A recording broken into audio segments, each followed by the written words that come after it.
无上甚深微妙法，百千万劫难遭遇。我今见闻得受持，愿解如来真实义。The unsurpassed, deep, profound, subtle, wonderful Dharma in 100,000 million eons is difficult to encounter.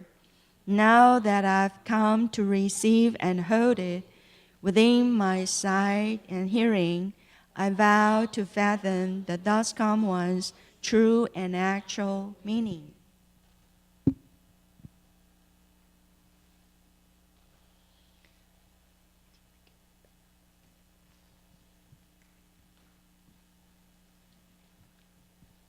Good evening, everyone. Reverend Shure is coming back. Don't you know that? You know that, which means that we will be gone. And this is the nun's last week here at Berkeley Monastery. Yeah. Today, in addition to me, myself, Zhe Fa Shi, and we brought another big helper who just came back from Australia. I heard that she had come here several times before. Dharma Master Jin Kai, would you like to say some words and introduce yourself? Hello, everyone. It's good to be here. I've been here Hello, everyone. It's good to be here.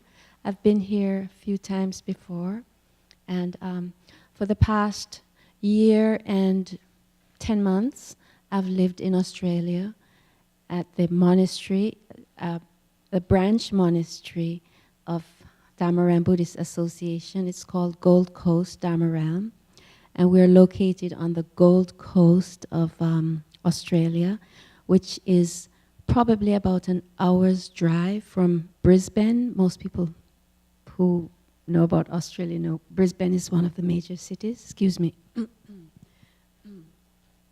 So, Dharma Master, the nuns in residence there are Dharma Master Chu and Dharma Master Jinfu Shi and Dharma Master Hung Ming. And we have a recent new nun that you might know her. She's been renamed Dharma Master Nai, I believe. And she was previously known as Dao Jie Shi. And so those are the people in residence, and Reverend Heng Shore is there right now. And we're a budding monastery, a budding branch in Australia. And you're all welcome to come and join and help, because we need as many hands as we can. Dharma Master Chu and I will return to Australia next Tuesday. And let's see, and if you have any questions or any comments or want to know anything more about the monastery in Australia, please feel free to ask, and I'll try my best to answer. Like I said, it's open. It's very, very open place, open to people of all traditions or of no tradition. You know, we have people that visit from Christian tradition, from, you know, Theravada, Tibetan. We have people that come by that are atheists or agnostics, or, you know, everyone is welcome there. So just to let you know, we're quite open. Yes, Dharma Master?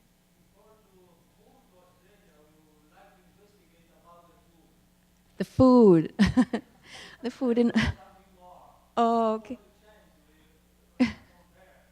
Okay, the food in Australia is quite varied. The nuns take turns cooking, and so we each have different cooking styles. So previously we had a nun there that is of Italian background, and she's from Argentina, so she cooked Italian food. And then sometimes we have visitors from Vietnam. They cook Vietnamese food, and of course Chinese food, and Malaysian food, and Taiwanese food, and American food, and Indian food, cooked Ayurvedic style, and so. So I didn't know, maybe because of the good food. So Jing Kaisi, this time she came back and we all made a comment that she looks much healthier. She had lots of energy. And I don't know how many of you visited this Gold Coast Dharma Realm Monastery. Please raise your hand. Nobody, huh? Wow. Usually they have ceremony in summertime. They have a serious session. Yeah, summertime here is wintertime in Australia. So July and August and September, June through September, Australians winter. But not so cold in July and August. It's a good time to visit. And it's like a lot of us made the comments, it's like a miniature of the city TB, the city of 10,000 Buddhas, because it's very natural and there's a beautiful aha path surrounding the back of the monastery. And the energy there is really, really good. Yes. Yes.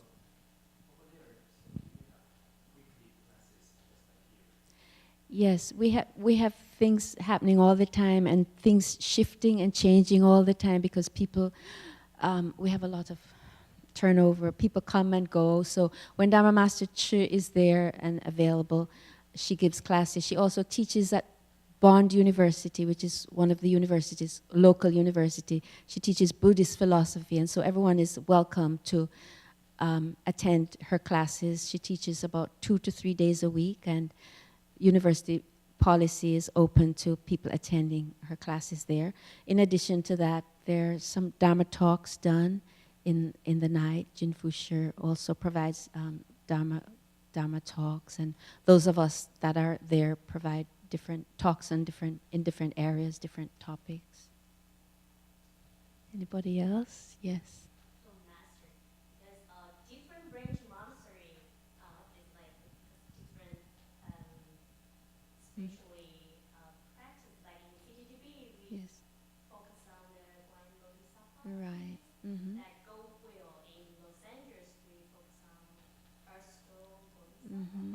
Uh-huh. But how about In Gold Coast, I guess because we're new and budding, I guess we're quite eclectic. So sometimes we will have a Guanyin, the Universal Door chapter. We will have a session around that. Or sometimes we don't necessarily follow exactly the same schedule as City of 10,000 Buddhas. We have meditation going on an ongoing basis, and let's see what else. And we have our main ceremonies are, like Dharma Master just said, during June through August, when we have the Earth Store session, we have the Avatamsaka Sutra, and everything is done bilingually. So we have the English hall and the Chinese hall, where simultaneously they take place in both languages. So Earth Store and Guanyin, Avatamsaka, yes, those sessions we usually have going on June through August, and throughout the year, different things that don't come to mind right now, but yes. So the first session held at the Gold Coast Dharma Realm Monastery was at the Shrangama, and it was like how long? 4 months? Over 4 months. It was 2007.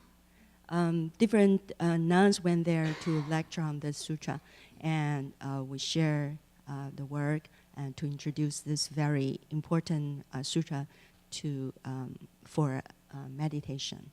So and then Dharma Master says it's so dynamic, so she wouldn't focus on one Dharma door. So after that, she introduced the Avatamsaka, and Avatamsaka syllabary, was introduced, and also the Earth Store session, like how long? 100 days? 100 days. And so it was, a lot of, and they are still exploring which Dharma door the local people would like. Have you all found your Dharma door yet? Here? And I think for Gold Coast, they also focus on meditation. They have meditation session every week. Okay. Any other comments? This is your chance to ask someone who has lived there for a long time, and if you have any curiosity about the country and about the monastery and about Dharma Master Jin Kai, this is the time.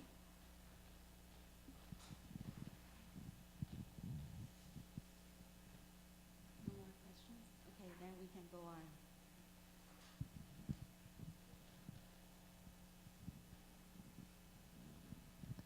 Last summer, that was their winter time. I was there.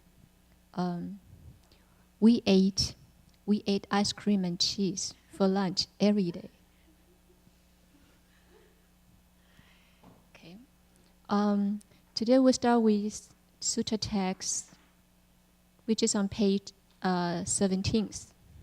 The last paragraph. Yeah, the last paragraph on 17th. No, actually, it's the third paragraph on 17th.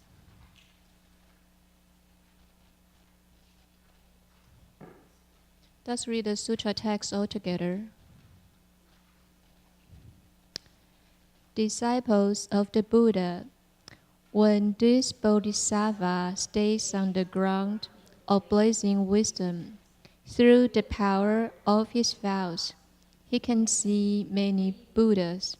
Specifically, he can see many hundreds of Buddhas, many thousands of Buddhas, many hundreds of thousands of Buddhas, up to and including seeing many hundreds of thousands or millions of nayutas of Buddhas. He reveres and honors them all, attends upon them, and makes offerings to them, offering up all the necessities, clothing, bathing, food and drink, and medicines. He also makes offerings to all the many Sangha members and transfers those who took goodness completely to Anuttara Samyak Sambodhi. In the presence of those Buddhas, he reverently listens to the Dharma, and having heard it, he accepts it and supports it and cultivates it perfectly. Let's read the Chinese text. 佛子，菩萨住此宴会地，以愿力故，得见多佛。所谓见多百佛，见多千佛，见多百千佛，乃至见多百千亿那由他佛，皆恭敬尊重。陈氏供养，衣服卧具，饮食汤药，一切资生，悉以奉施，亦以供养一切众生，以此善根，皆悉回向阿耨多罗三藐三菩提，于彼佛所，恭敬听法。闻以受持，具足修行。Okay. Disciples of the Buddha, when this bodhisattva stays on the ground of blazing wisdom, through the power of his vows, he can see many, many Buddhas. So the sutra text tells us the bodhisattvas on the fourth ground, blazing wisdom, they are able to see many, many Buddhas. Why? Because these bodhisattvas, they make vows, they wish to see the Buddhas. Why we wish to see the Buddhas? In Buddhism, we talk about the empty of mark. The form, all the empty should be empty. All the forms should be empty, right? So we shouldn't get attached to forms. We shouldn't get attached to physical forms.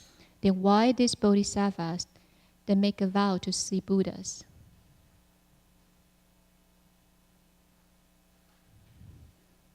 Has any one of you saw Buddha before? You did?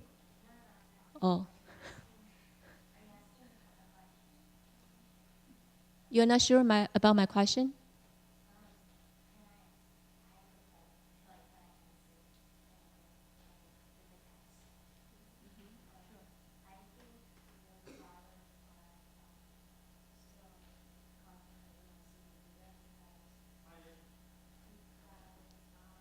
I can hardly hear you.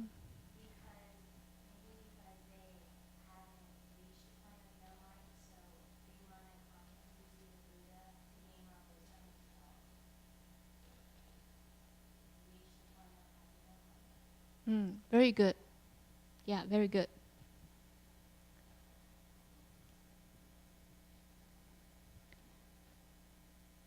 Do you know that each Buddha has 3 bodies? They have 3 kinds of bodies. What are the 3? Yes. Mm-hmm. Yes. Huh? 化身. There are 2 kinds of translation. One is transformational body, and the second translation will be the responsive body. So whether it's dharma body, reward body, or transformation or responsive bodies.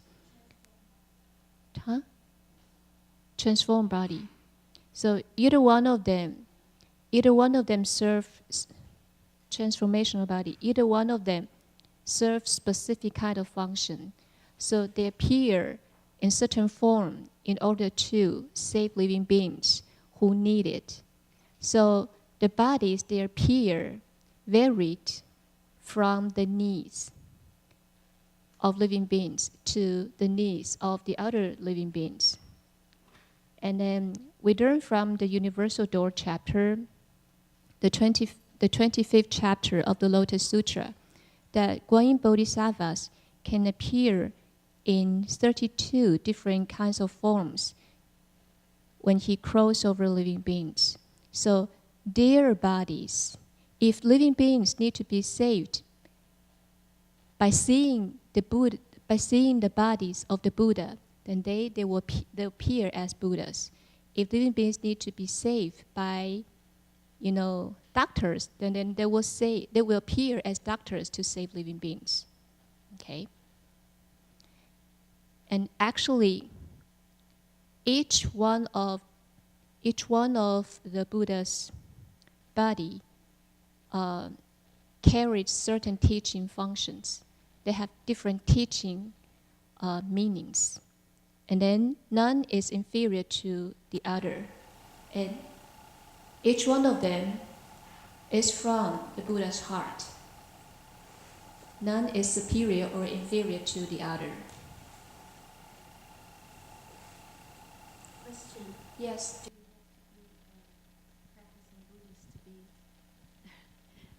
Do you have to be a practicing Buddhist to be saved by any of these transformation bodies, or does it apply to anyone across? You don't have to be Buddhist. You don't have to be a Buddhist to be saved by Buddhas or Bodhisattvas. So once your time to be saved is ripe, then they will appear to you in the form that is most appropriate to you, to your situation.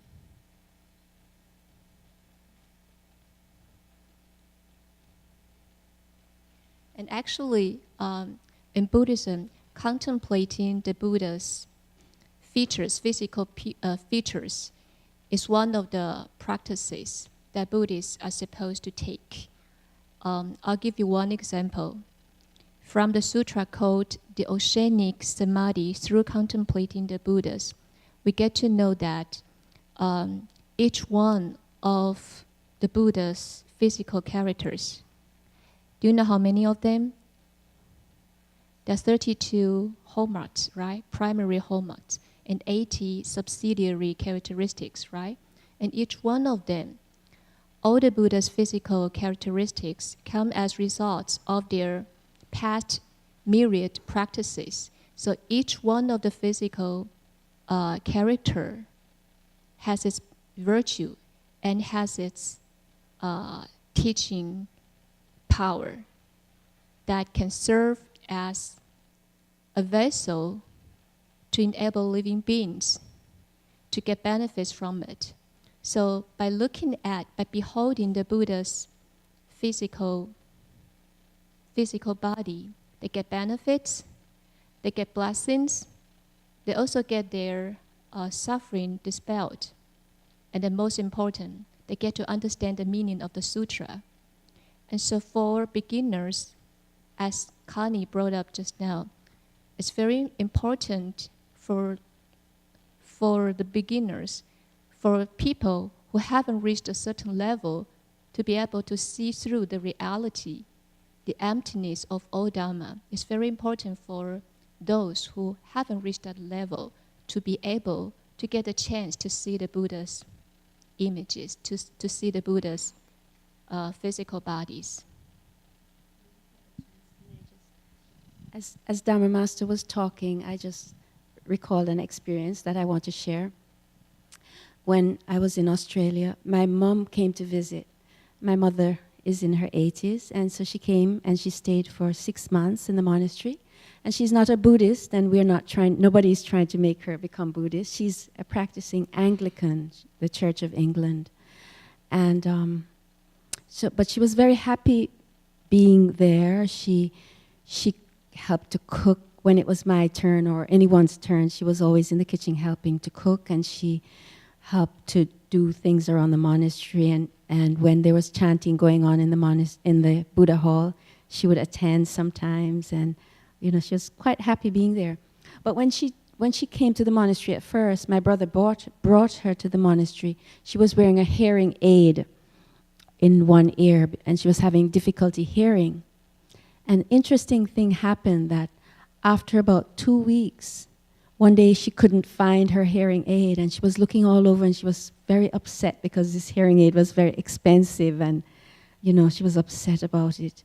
And so she couldn't find the hearing aid. So that day she went without the hearing aid, and voila, she realized that she could hear. And after that day, I think the next day she found the hearing aid. No. Okay, maybe I didn't explain. Let me go again. My mom came to the monastery, and she was wearing a hearing aid because she was having difficulty hearing. And one day she lost the hearing aid, couldn't find it, so she had to go without the hearing aid. She was very upset. But during that day, she realized she was hearing quite fine without the hearing aid. And then later on, or the next day, she found the hearing aid, and she didn't have to use it. She realized that her hearing had improved while she was there at the monastery. I don't know why. Nobody knows why her hearing improved. It's still a big puzzle. But she left after 6 months there. She didn't need to wear the hearing aid anymore. And so she still has the hearing aid, but it's quite interesting that these things happen. I don't understand why, but was that clearer? Mm-hmm. Yeah, because earlier you mentioned that she cooked for you, and then she didn't need the hearing aid. Yeah, so I thought that it's because of the cooking job that make her ear recovered. Okay. Okay. Any question or comment about beholding the Buddhas? Our master tell us about more about the vow, the vow. The vows? Yeah, like 愿力故. So how this bodhisattva make them?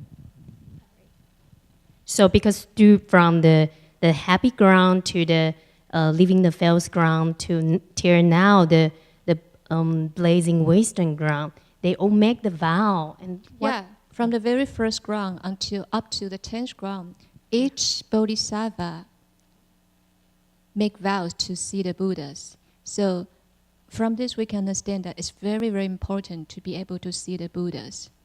And then all the Buddhas know that living beings love to see them. They love to see them walking, they love to see them sitting, and then love to see them eating. And then they love to see them, do the arms begging round. And then they also love to see them speaking dharma. Okay, so They understand that living beings love to see the Buddha's every gesture, every movement. So in their every gesture, in their every movement, it carries certain teaching purpose. Because of that, they vows. If you ever go to the city of 10,000 Buddhas and participate the 10,000 Buddhas repentance bowing session, you will know that at each chapter, at the end of each chapter, the sutra texts lead us to make vows that by bowing to every single Buddhas, I wish I would be able to accomplish these particular specific characteristics of the Buddha. So all the Buddhas understand that each feature of his body will be able to save and cross living beings over. And he doesn't want to keep it as a secret knowledge or secret for himself. He also wishes that whoever see them will be able to attain these kind of features. I think you have asked a very important question. In the path, walking the path to Buddhahood, what we learn from the Buddhas. Why do we learn from Buddhas? Because Buddhas are perfectly enlightened ones. Whether, in their three aspects of karma, what they think, what they're saying, and what they are doing, totally free of karmas. It's hard, maybe for ordinary people, for people who have never seen a Buddha before, it's very hard to relate. But we could just think about from our daily lives. If you come to the monastery, you find someone, a fellow cultivator, who has adorned deportment, and this person always respectful to Buddha's dharma and the Sangha. And you could get that inspiration from this fellow cultivator. Every time you are, by this person, you will be reminded all the time, what is the right thing to do? What is the right thing to say? And, how to react upon a condition, skillfully. So I think to have a role model is really important. And so this is why bodhisattvas, their goal is to become awakened and to be able to liberate all the beings who have affinity with them. So, and they, starting from the third ground, bodhisattva already understand the only way to liberate beings is to have the wisdom of the Buddhas. So there, last week we talked about they have this deep resolve. They will never forget. They will never lose their deep resolve.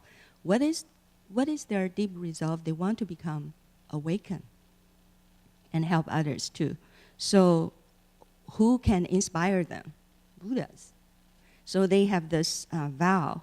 And because of the power of the vow, they will be able to see the Buddhas. I want to see. So cause and effect, it's a law, Inside of me, I want to have a role model, so I can learn from. Then if you seek, then you will find someone. And for the bodhisattvas, they want to be able to connect with the Buddhas. And the reason why there are these different numbers of the Buddhas that they can see is because of their different vows. Some people, they really have a very great capacity. I want to see limitless Buddhas so I can learn from them all. But some people, they only thought about a certain area. So they, because of the scope of their vows are different. And for each level of, each ground, Bodhisattva sees different numbers of Buddhas. Why? Because it also has a, it has to do with their karma.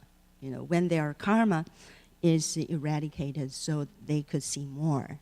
And for ordinary people, if this person is free of karma, this person could see maybe bodhisattvas, You know, like during a ceremony, probably you could see Samantabhadra Bodhisattva, or you could see Guanyin Bodhisattva, you could see Earth Store Bodhisattva differently. Why? Because of the vow or because of affinity.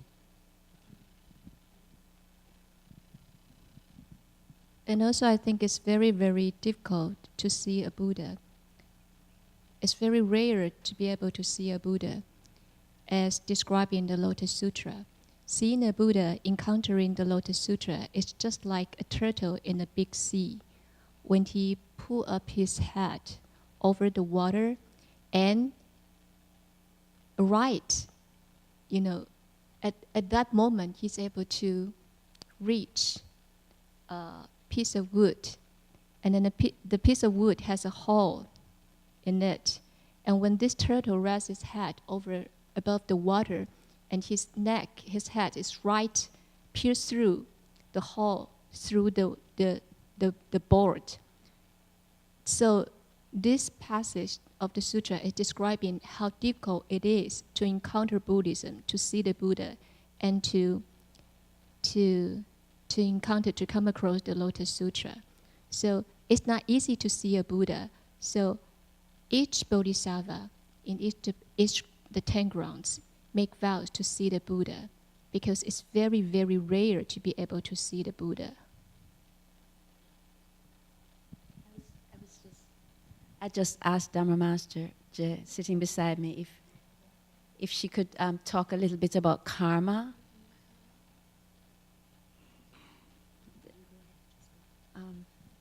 I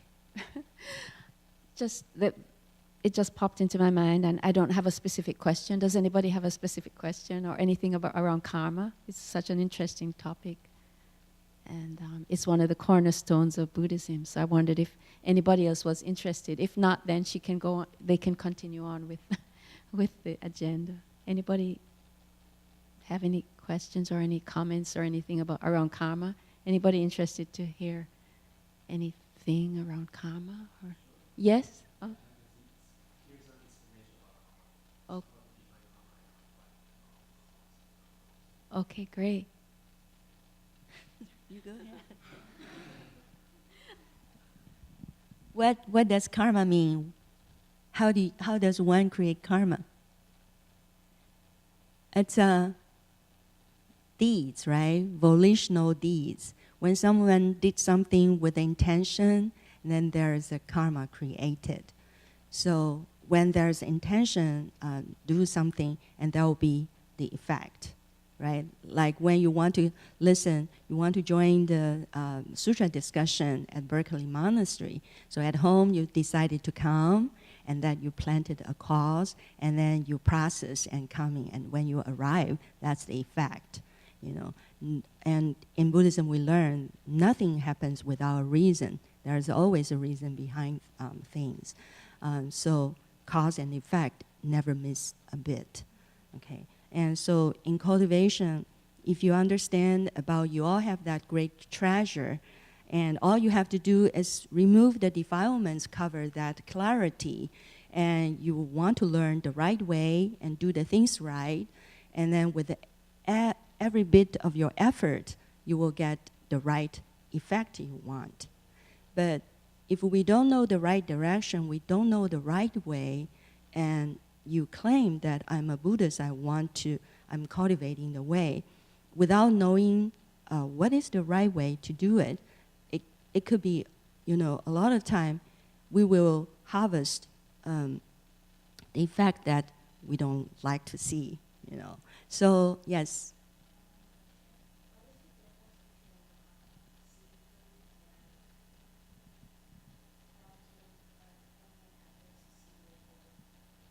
What is the difference between seeking and planting efforts to receive your goal, to realize your goal?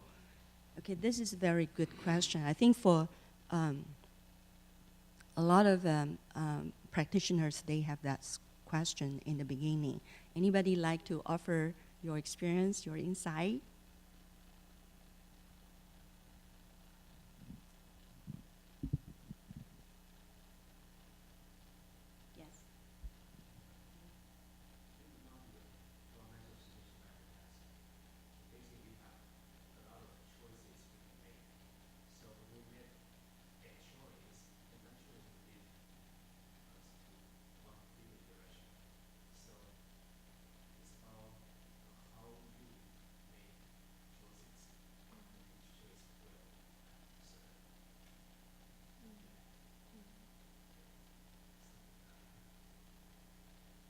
Okay. Other comments? Other answers? Okay. My answer would be, we always talking about in Buddhism we don't want to seek outside. What does that mean? So it sounds that seeking is not good. But when I cultivating the way, am I seeking? I think that's basically what you were asking, right? So if I cultivating the way, what is the right way that I don't have to seek from outside?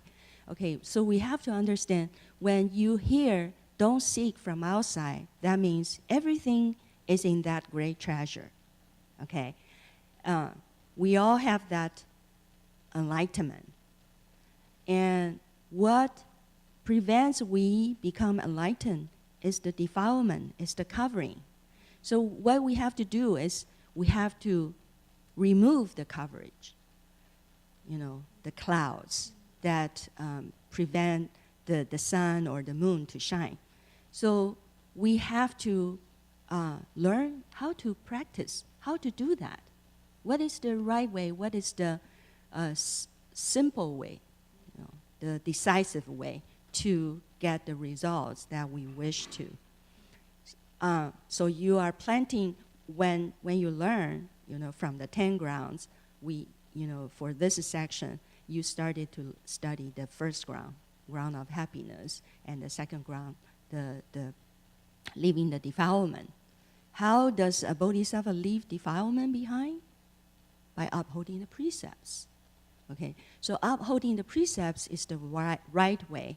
And the third ground, practice patience. You have to be patient and sit in meditation and find out what's going on in my mind, what prevent that clarity to come forth. And you investigate within and learn by upholding the precepts to remove all these defilements, the coverage to your clarity that is innate.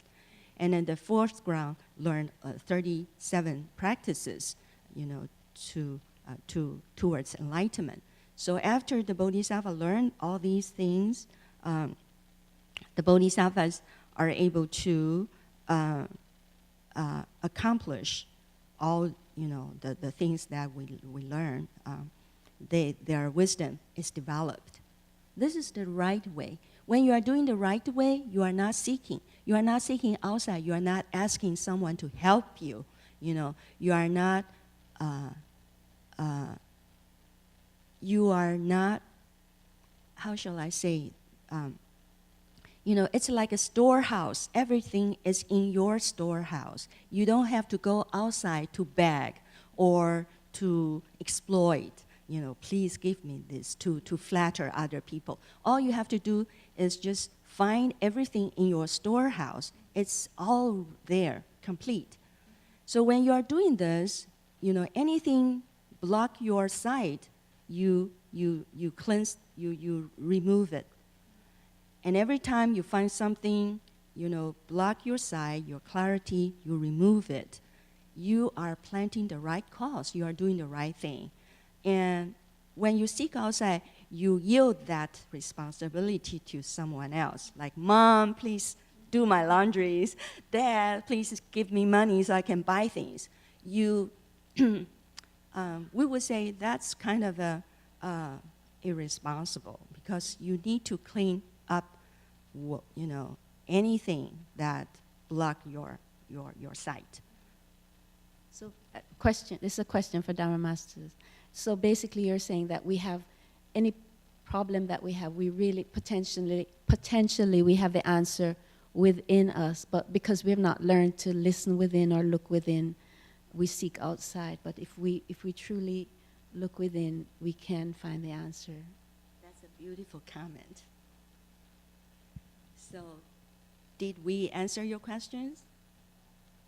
When we seek outside, we victimize our clarity. We yield our responsibility to somebody else. You have to experience. In Buddhism we say, you have to taste the water so that you know whether this water is warm or cold.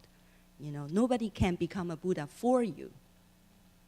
So you have to walk the path. You have to follow, the procedure. You have to do those things for yourself. Everybody's job is different. Some people, they are very kind. Some people, they are very selfish. Some people, they are very vigorous. Some people, they are lazy. They postpone.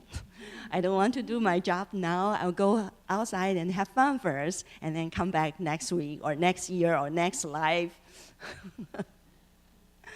So if we need to do something, we better do as quickly as possible, And so by trying that, who knows how many times, but even though you are willing to try this time, you are making progress.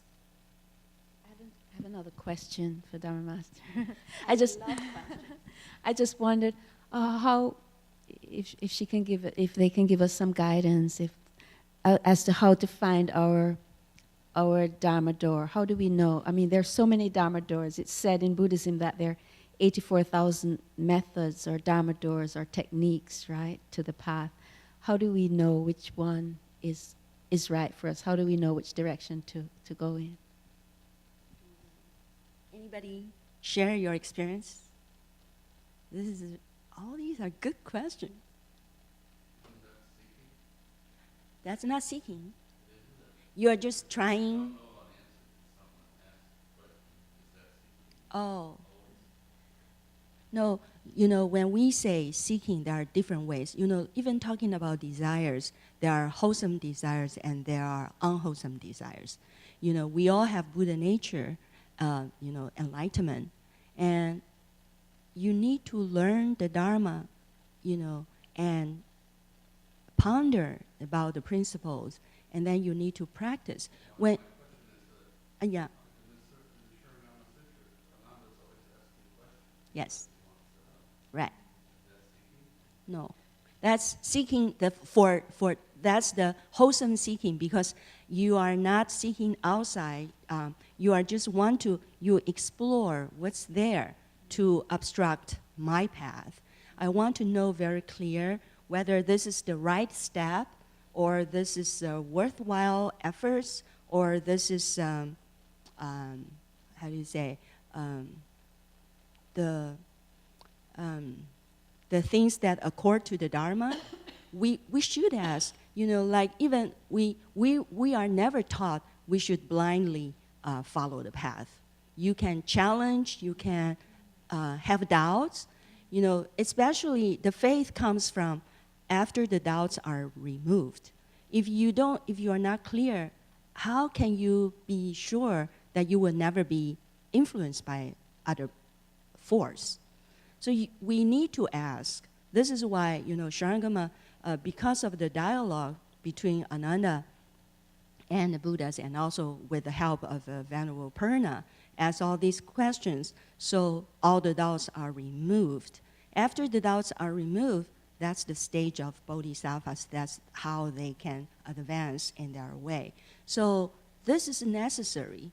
If I said following the precepts is a very necessary and the right thing to do, how do you know that's true? You cannot just say, oh, because that Dharma master, that nun said that, so we all said that. No. We have to think and activate your inherent wisdom. That's healthy. And we will get answers if we ask questions, right? We will get responses, right? We will be shown the way. Like Connie asking question, what is seeking, what is not? This is a very good question. We all need to ask ourselves, am I doing the right thing? Is it right to have this question? Do I really know or not know?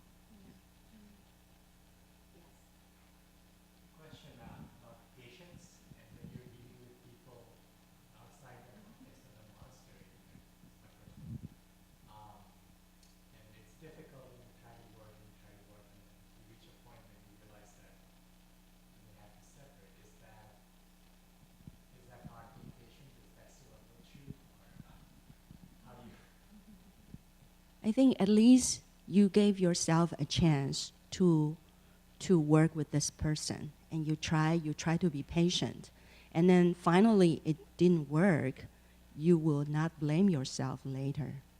This is something I learned in my college years. One of the the lecturers, she shared this with me. If you like to do something, never be discouraged by your intimidation or your fear, anything. If you love to do something, at least you tried. And if it didn't work, you will never regret. I think that's really, really good advice, and it helped me throughout the years. I always remember her words, and so we all have affinities. We all have conditions. If eventually I don't have a condition with this person, but at least I tried, and if it didn't work out, then I will still make good wishes. I'd just like to add a little something, is that one of the things that Buddhism has taught me is what Dharma suggests as conditions sometimes end with experiences, with places, with people, and as long as you've given it your best shot, sometimes we just need to go our separate ways. People divorce, or people leave jobs, or people leave countries or situations because the condition has ended, maybe in a karmic sense or something along that line. Actually, when we finally have to leave someone or leave some job, not necessarily it's a bad thing.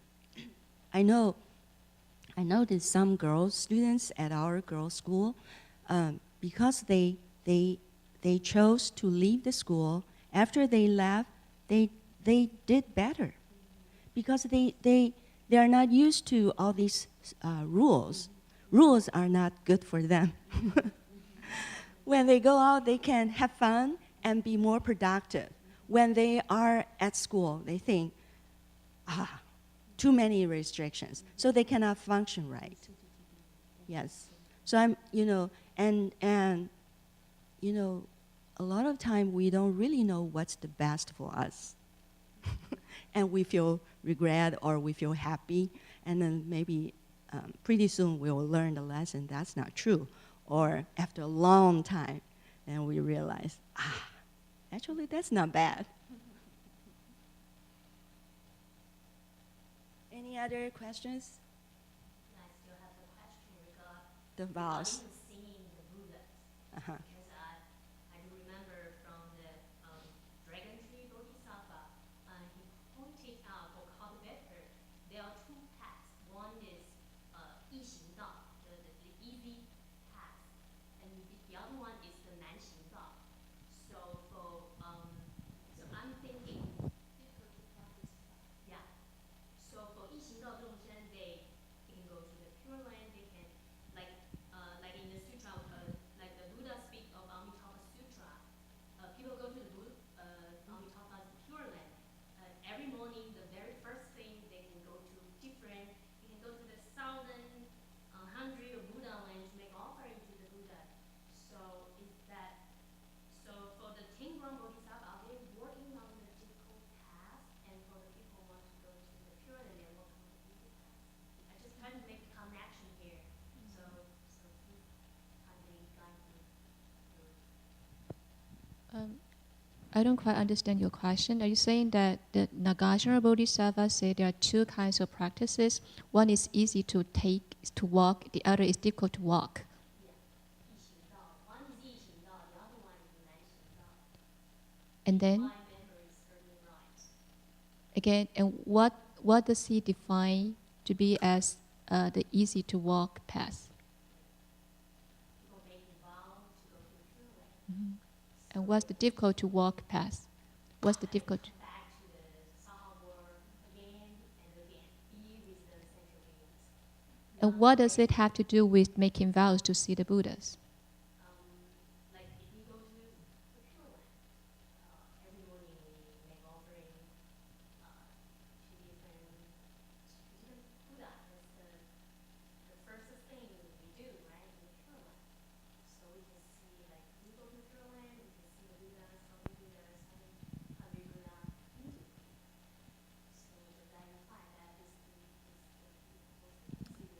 If you ask the question to your fellow cultivators, ask them which path is easy, which path is difficult, see how they will react. What do you think?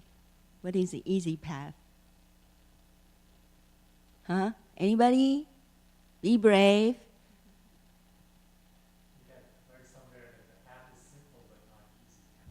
I don't think any path is easy.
You are right. Some people love to stay in the Saha world because they probably are, according to them, there are less rules. If you go to the Puritan, you have to uphold precepts. You cannot eat meat. You cannot go out and dance with guys. Don't get me wrong. You know, the girls' school doesn't. I don't think there are so many rules at our school. To me, I think there's only one rule. Catherine, do you agree? What is the only rule? we need to focus. Okay, separation from boys for girls. You know, from my understanding, most of the girls, as soon as they get out of girls' school, the first thing is to date with guys. The reason why I said there's no easy path because, you know, for cultivation, if you really want to see some achievement, the important element is that you need to follow the rules, the guidelines. What are the right ways to do? That's hard. You know, because we have habits, we have attachment. I like to lay lazy on my bed for Sundays or, you know, and skip to go to the lecture on rainy nights. And we have that habits. And so these are not easy. You know, like I said, when we cultivate the way, we have to remove all these obstacles. And everybody has different obstacles. So I don't think there's any easy path.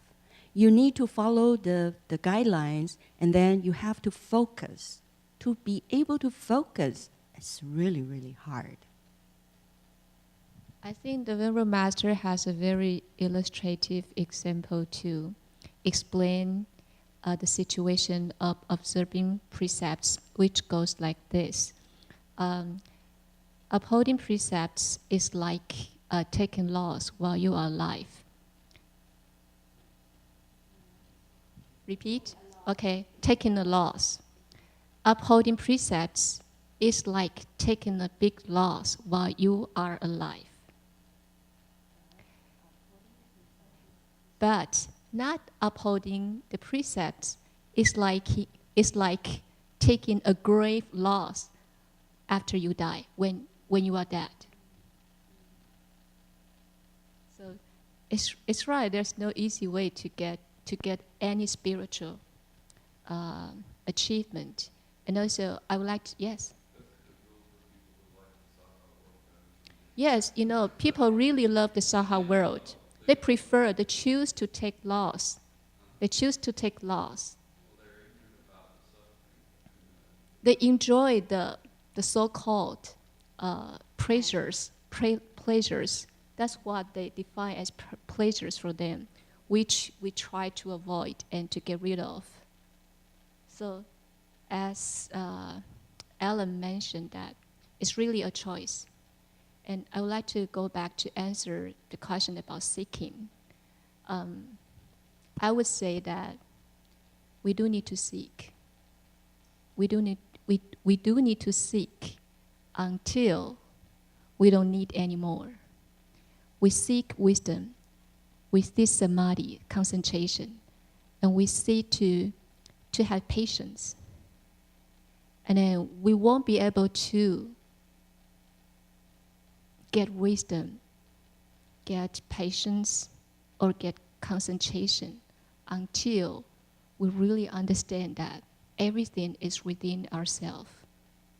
And we will stop seeking outside until we really understand that we have everything within ourselves.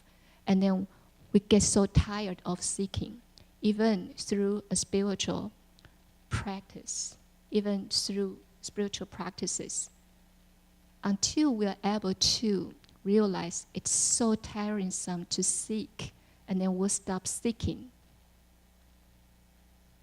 That would be at the point that we truly understand that we have them within ourselves.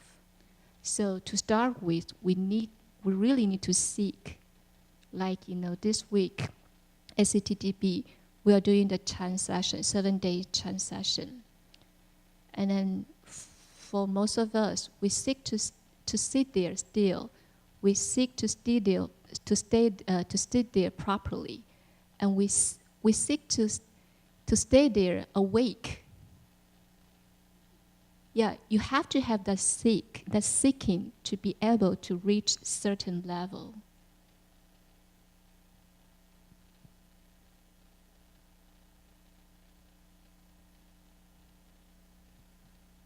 Yihuan, did we answer your question?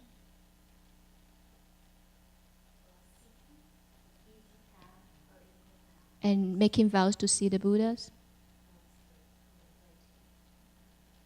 Are you asking, do we need to make vows to see the Buddhas? No, that's not your question. Just trying to make connection between the Buddha's faith of Avatamsaka Sutra and the Tengon Bodhisattva here. Okay, actually, there are several Buddhist scriptures talking about how to get samadhi of mindfulness of Amitabha Buddha. Those texts are teaching people how to get samadhi through being mindful of Amitabha Buddha. And in addition to reciting, upholding the Buddha's name, those texts also encourage us to contemplate the Buddha image. So reciting and contemplating the Buddha's image are two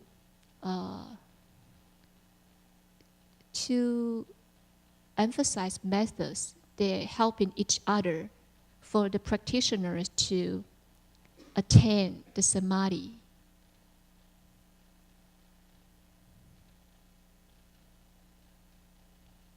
Because, as I mentioned earlier, that each Buddha's physical characters, either the 32 major ones or the 80 subsidiary ones, are results of their vows, and they're also the results of their myriad practices.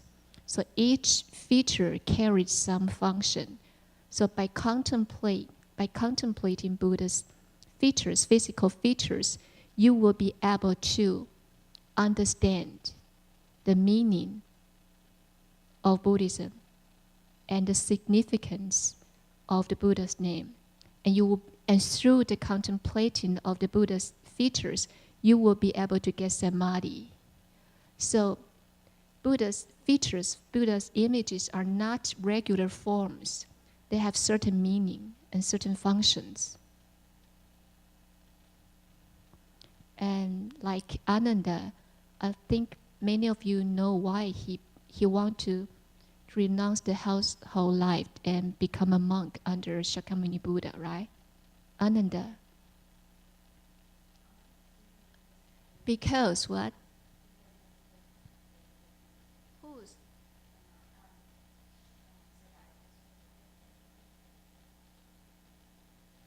Siddhartha?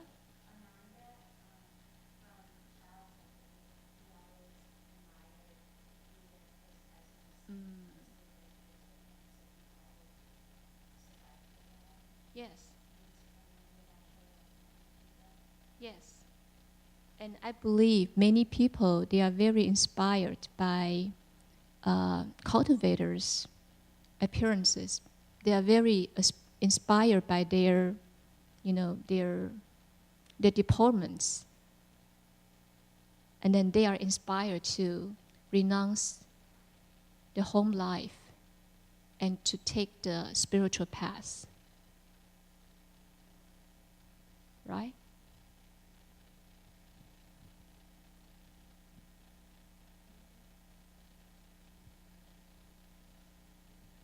Did we answer all the questions?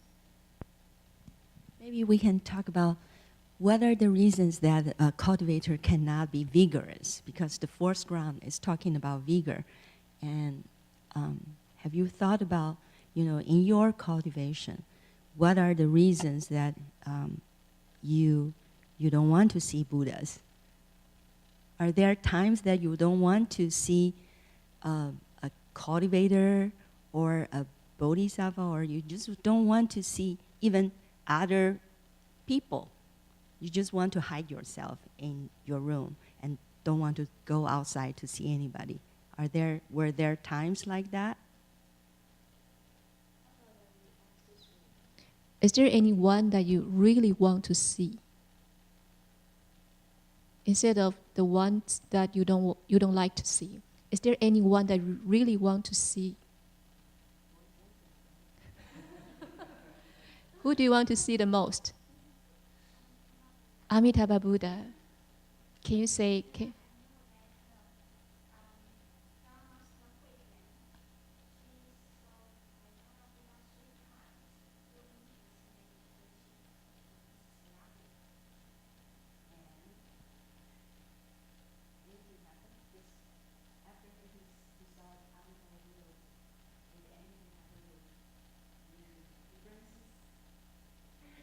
Before and after he saw his images.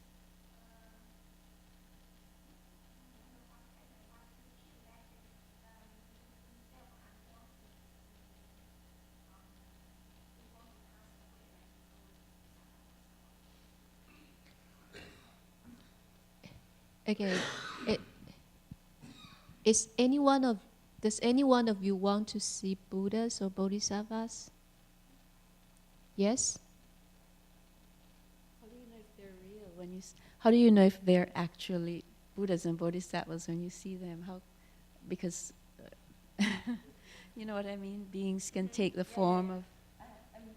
The reason why I laugh, because I really like this dialogue, Answer the question. This is a good question. Yeah, I'm questioning too. I'm asking. I can answer YC. I can make comments on her relate. Like each time when we were around with Venerable Master, and because of his wholesome energy, because of his cultivation, because of his compassion, you are just you are immersed in that energy, and there's no problem at all. All your questions, every time if you listen to the lecture of his taped lecture, he would always encourage people, is there any questions? Do you have questions? And every time when we were with him, when he asked that question, we don't have questions. Our questions are gone. Why? Because nothing matters, when you are in a wholesome energy, you are inspired, all your afflictions, your worries, your challenges, your difficulties, we're all gone. I think that's also, like when a bodhisattva sees a Buddha image, a Buddha, that energy, that all-inspiring energy will move you on. Like I can relate a story of an elder woman in Taiwan. She was so afraid because she was a very devoted Buddhist in a monastery. She was very capable and educated and rich, and she had connections. So she helped the Dharma master in that monastery achieve many things. But at the same time, she created a lot of bad karma because she obstructing other people to make the same efforts. So blamed herself inside. She couldn't forgive herself. So because she was related to our family, then I told Venerable Master. Venerable Master said, oh, I can go to see her. I said, she lives far away. And then Venerable Master said, you can bring her to the, why Venerable Master was leading a delegation in Taiwan. So she came and she cried, 师父, 师父, 师父. And what Venerable Master did was rub her crown for half an hour. No, because she was old, she was old, she was full of the fears about her bad karma in the past. And after, that was over, she was overjoyed for half a year. She said, the top of my crown is still warm. That's the effect, when you draw near to a good, wise advisor, And bodhisattvas want to advance in the cultivation in their path to be able to see a Buddha and listen to the Dharma and, get that energy. That's really awesome. I'm looking up at Gojen and her sister, and I just remember a story because they're my good Dharma friends, and when they told me a story about, because they were with Venerable Master, I didn't have the opportunity to meet the Venerable Master, but one time they left the Bay Area and they had to travel by bus. Many, many years ago, they had to travel by bus to go and listen to the Venerable Master's Dharma talk. And it was quite a struggle to finally get there, and they were so hungry by the time they got there. And they were a bit late, and there was Venerable Master standing at the entrance, and he was there like to welcome them, and he told them, come on in. They were getting ready to bow to him. He says, no, it's okay, no bowing now, you need to eat. And he had people prepare food for them, and because he knew exactly what they needed after the long journey. He fed them, and then after they were fed, they got to listen to the Dharma. And I thought that moved me so much to hear of the Venerable Master's compassion. It's just, I'll never forget. And these stories really have a profound impact. The Venerable Master's deep compassion. Well, Jen was nodding upstairs. Yes, I see. And Jenny. When was that? Huh? When? Which year? 1992. It's a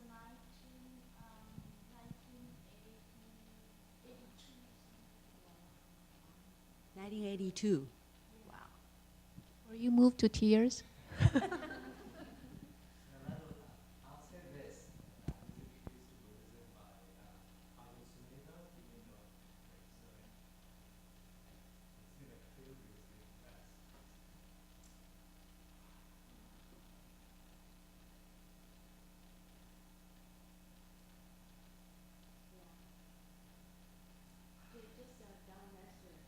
Will be able to touch us, a human being's heart, how much the more, about a Buddha.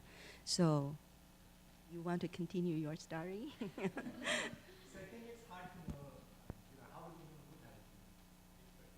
You need some people who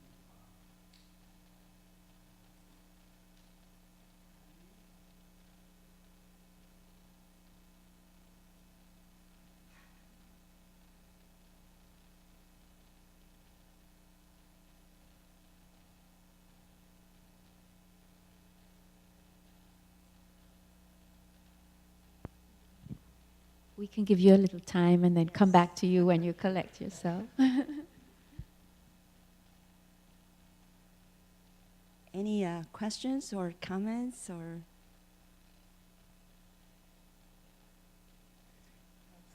Stories, yes. Any stories that you experience with a fellow cultivator or with a good wise advisor?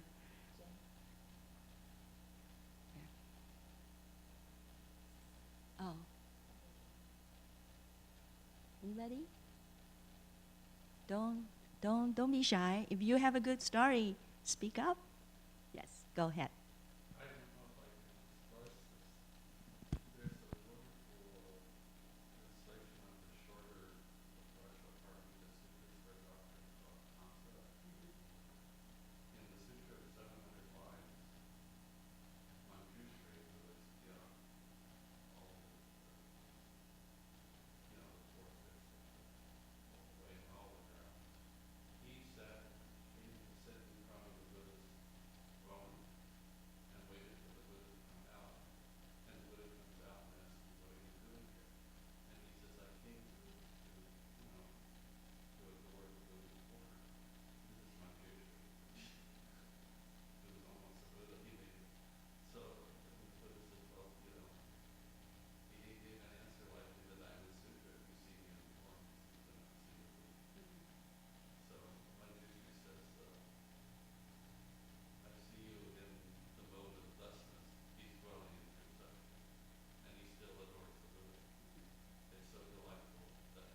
That's really great.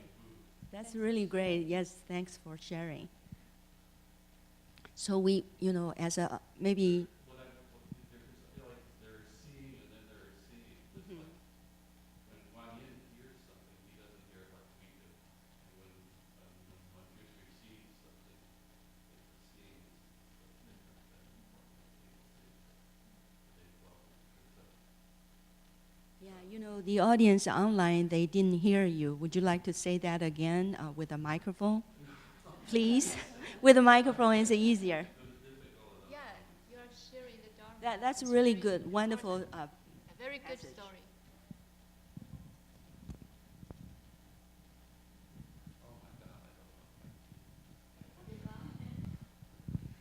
Anyway, there's a wonder. I started out by referencing Dr. Edward Kanza, who was one of I love him. He's a wonderful person, and he's made such wonderful translation. Anyway, there's a book called Prajnaparamita, the Perfection of Wisdom, where he has translated the shorter Prajnaparamita Sutras. And in the Prajnaparamita Sutra of 700 lines, it starts out where Manjushri comes and sits in front of the Buddha's dwelling. Buddha has this small hut or something. And when the Buddha comes out, he asks Manjushri, "What are you doing here?" And Manjushri says, "I came to see the Buddha's form and adore the Buddha." This is Manjushri, mind you. This is not just a bodhisattva on the first ground or something. And the Buddha, I don't remember it clearly enough, but he makes the statement like in the Diamond Sutra, if you see me in forms or hear me in sounds, you do not see the Tathagata. So he says, well, don't you know that I am beyond form. And Manjushri says something to the effect that he is seeing him in the mode of thusness, implying he is dwelling in the unconditioned. So when he sees, he is not seeing in the ordinary way that normal living beings see. Yeah, so listen to you once again, that reminds me of how, differently look of the heavenly beings than human beings. Because of their cultivation, they cultivate upholding the precepts. So their height and their lifespan and their light are, much, much greater than human beings. And just by looking at this difference, how much the more about the Buddha, the Dharma body or the reward body.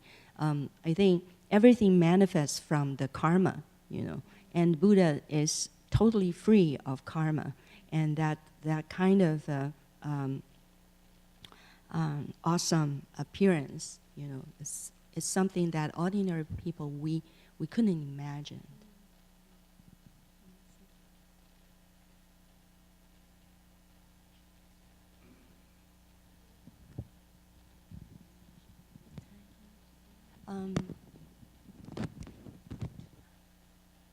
Anybody, do you want to share a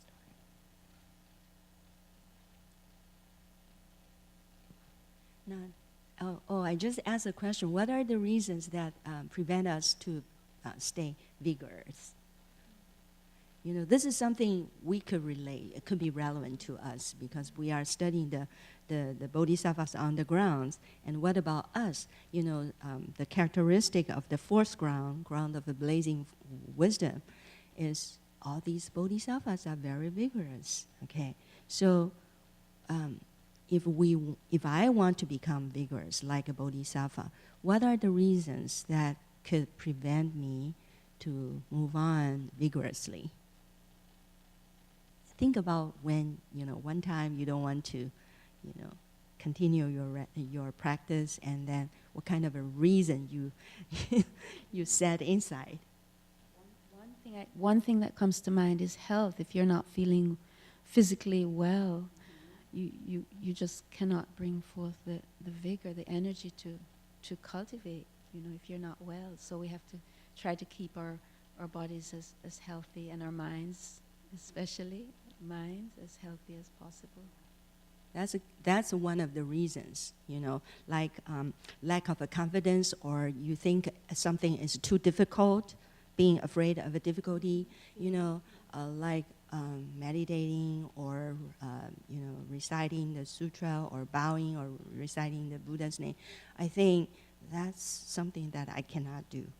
I have that, you know, feeling of intimidation, and that's too difficult.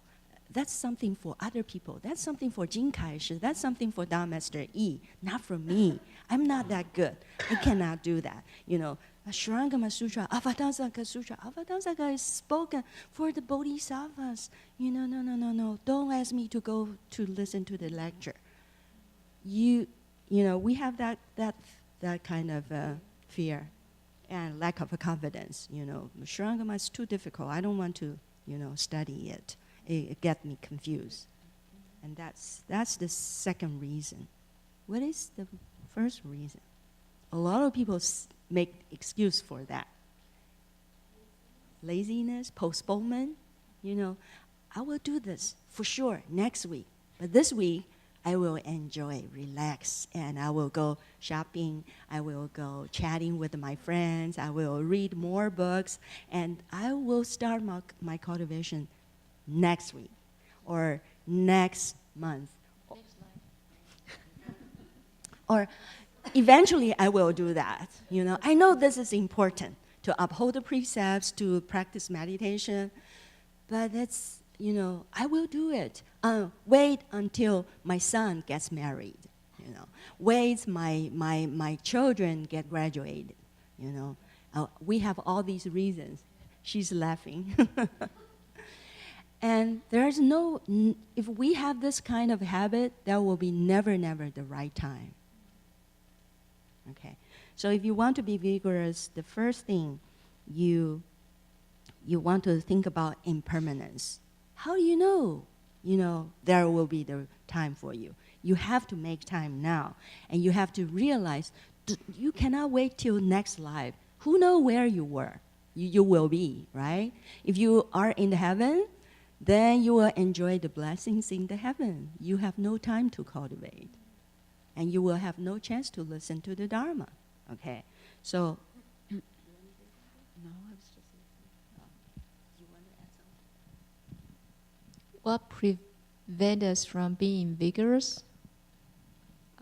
I used to make a very big mistake before. When I was disappointed by my fellow cultivators, I didn't want to be vigorous. Why?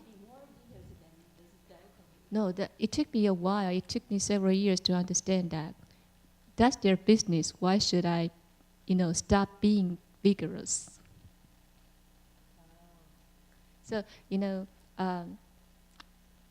actually most of the time it's very good to have fellow cultivators because you cultivate together. You have others as your role models, and you have, different people to encourage you and to help you as you practice the way. But sometimes we will be disappointed by something or by some people that will discourage you from practicing, from cultivating. And I think it's a very bad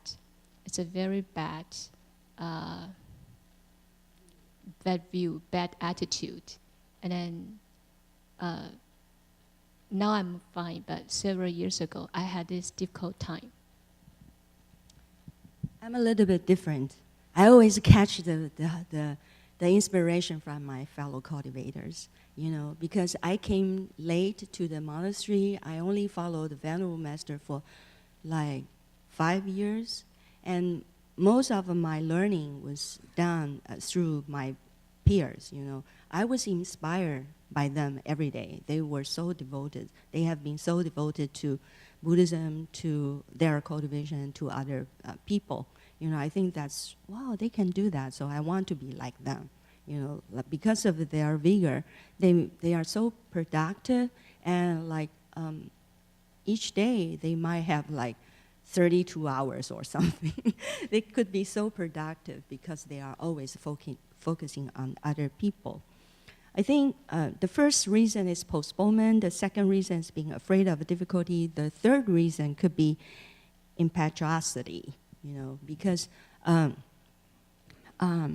in our cultivation, we need to, I don't know how to say this in English. In Chinese, there's a saying, it's 细水长流. When the river flow, with a small amount, they can flow really, really long. Do you have any idiom in English? Anybody? Anyway, so we cannot go too fast. When you go too fast, it's like playing the string instrument. If you go too fast, the string will break.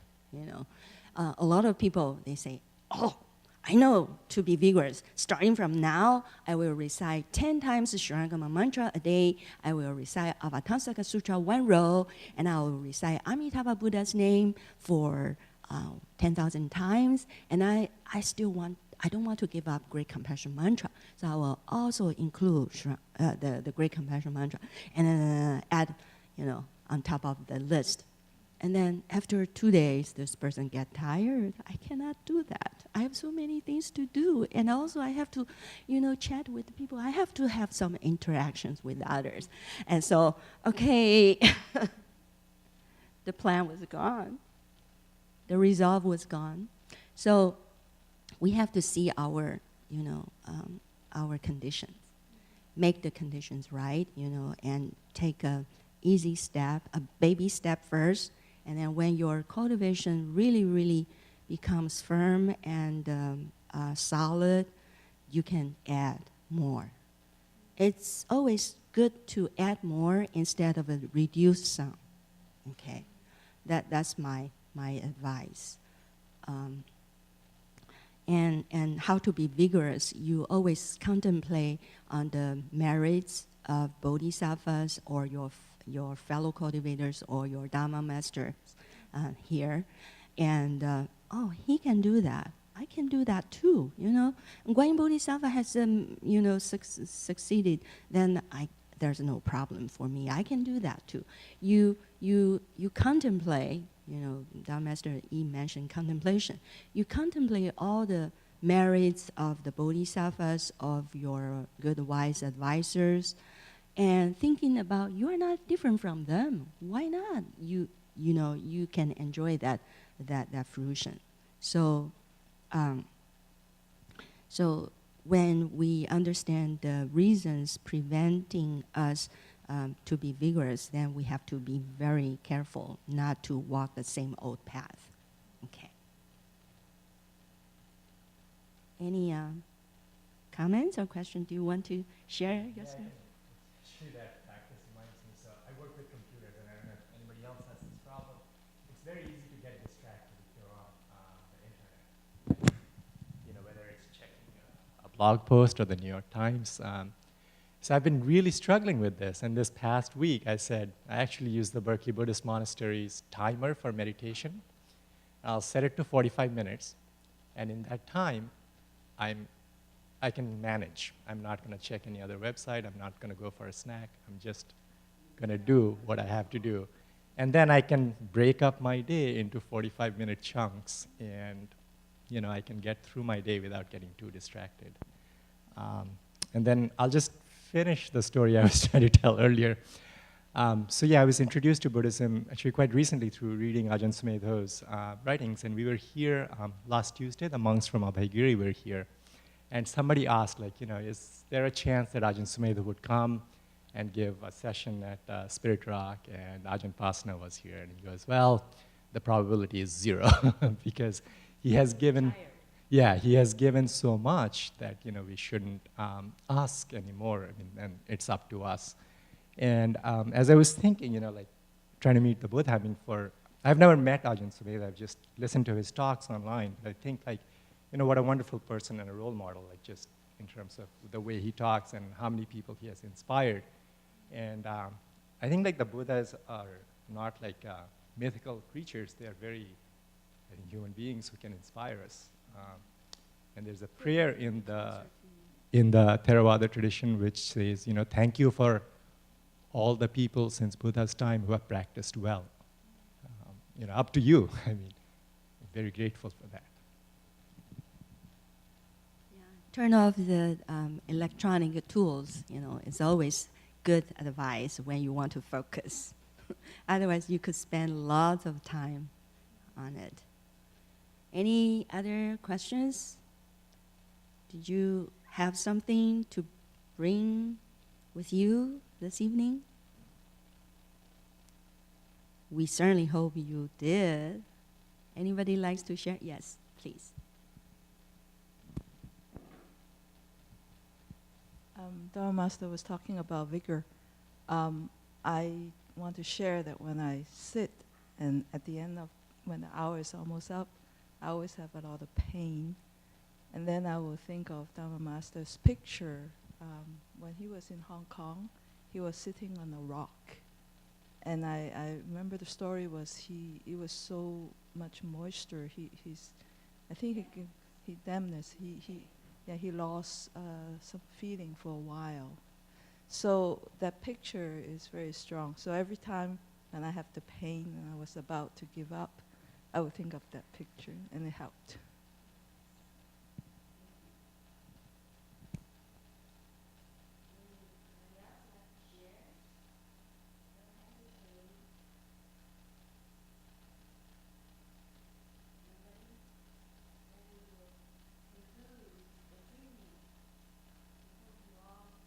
Enjoyed the discussion. I did.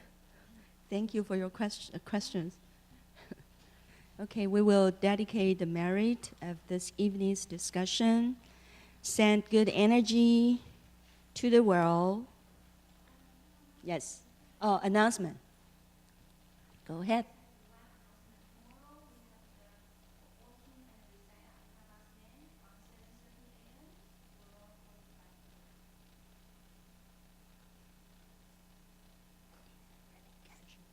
Did you say 7:30 a.m.?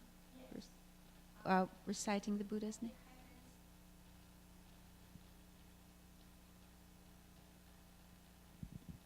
Activity happens once a month, the first Sunday, and we start to recite the Buddha's name at 7:30 a.m. But the way is we walking slowly and recite the Buddha's name. But anyone welcome to join us if you have any period of time. If you are only come here for a couple hours, you're welcome. And if you like meditation, you can come to the City of 10,000 Buddhas for the completion day of the 7-day chant session, starting at 4 until 9:20 in the evening. Okay, now we will dedicate a